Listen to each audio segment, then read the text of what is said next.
Torah week 13, Numbers chapter 16, 17, and 18.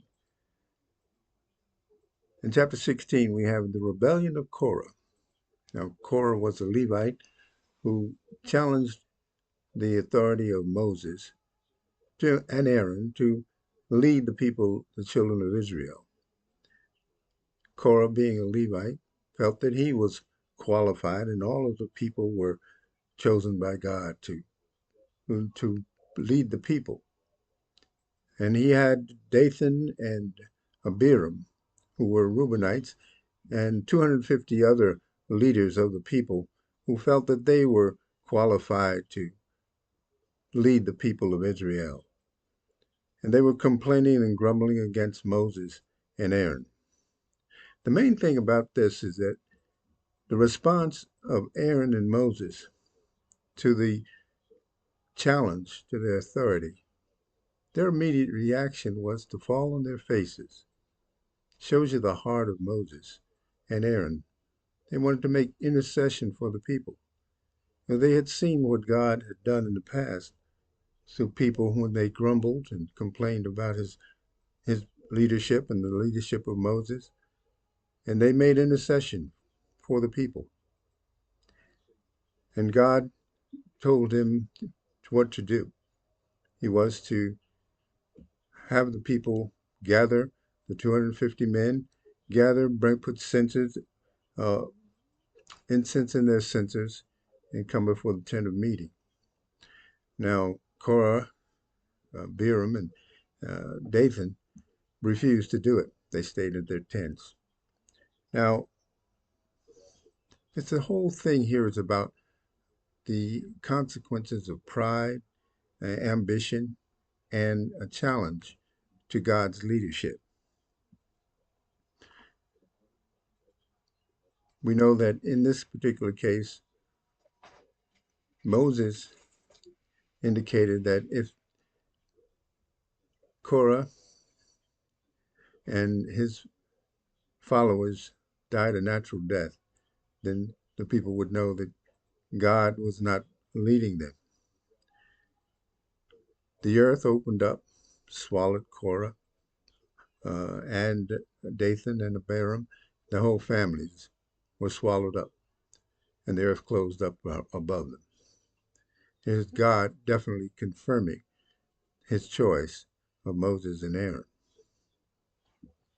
In Numbers chapter 17, we have a test that God instructed Moses to give to the children of Israel to dispel and quiet the complaints against Aaron's leadership as the high priest. Now, that's a test of the budding of the rod, placing the rod from each of the 12 tribes in the tent of meeting. And the one whose rod budded would be the one God was choosing to be the high priest. And we know that story that Aaron's rod was the one that budded and actually grew almonds.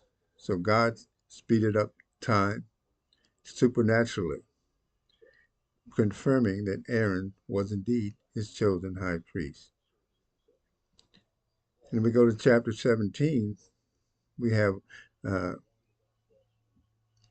God holds Aaron and his sons and the Levites responsible. So with responsibility, authority comes great responsibility. Aaron and his sons were the priests. The Levites, their role was to support the priest and to take care of the tabernacle. And their responsibility was sacred. It was what God had ordained for them to do. So God had these ordained uh, roles that Aaron and his sons were to play, and the Levites were to play. So it was God's order and how he wanted things done. It shows us that we have to do what God requires of us. And we have various roles. People have various roles in our congregations, in our churches today. God placed them there, and they have responsibilities and accountability. And we are not to grumble, as some of them did. And we see the consequences of grumbling and going against God's chosen authority.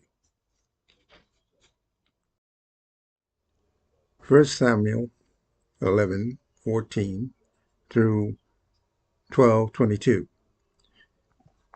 Here we have Saul.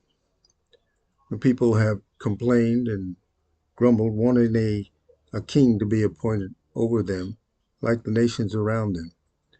And God had told Samuel that they were not rejecting Samuel, they were rejecting him.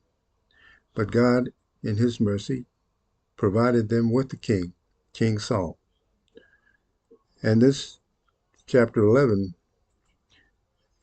Nahash, the Amorite, challenges and comes against the nation of Israel, the city of Jabesh Gilead.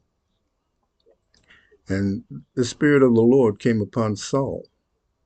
Here's an account of the Spirit of the Lord coming on someone, and Saul led the people against the Amorites, and he was victorious. And the people wanted to confirm Saul as the king of Israel. And Samuel took this opportunity to point out to them some of the history of the nation and how God had provided for them and provided for their care and their upkeep and had taken care of them. And he recounted how they had sinned against the Lord by requesting a king to be over them when God was their king. But he also pointed out to them that God, in his mercy, was still going to take care of his people because they were his chosen people. And indeed, if the king and the people obeyed God and did what he required of them, he would still be merciful to them and they would be prosperous. But the flip side of it was if they failed to follow God's commandments, them and their king would suffer the consequences. And Samuel pointed out to them also that he was now up in age and they had a king over them. He cautioned them to obey the Lord's commandments and that all would go well with them if they did. And he pointed out to the people, put them on record, that he had never abused them or taken advantage of the people as the judge in Israel. And they all agreed that Samuel had treated them well, that he had obeyed God, and he had done for the people what God required of him. And that's a good testament that you can come and say that you've never done anything to the people to take advantage of them, that you had always treated them well. And that's a good testament for Saul and for any of us, and for Samuel and any of us, that we have done what God required of us.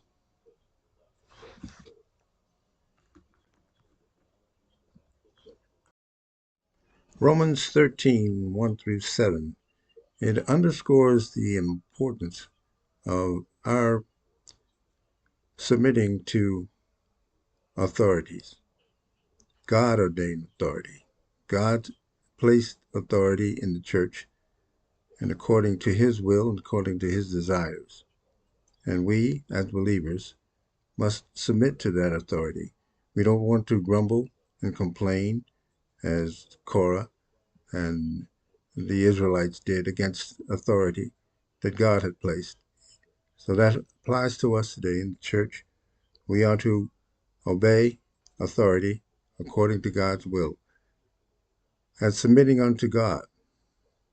And if there is anything that is amiss, then God will make it right.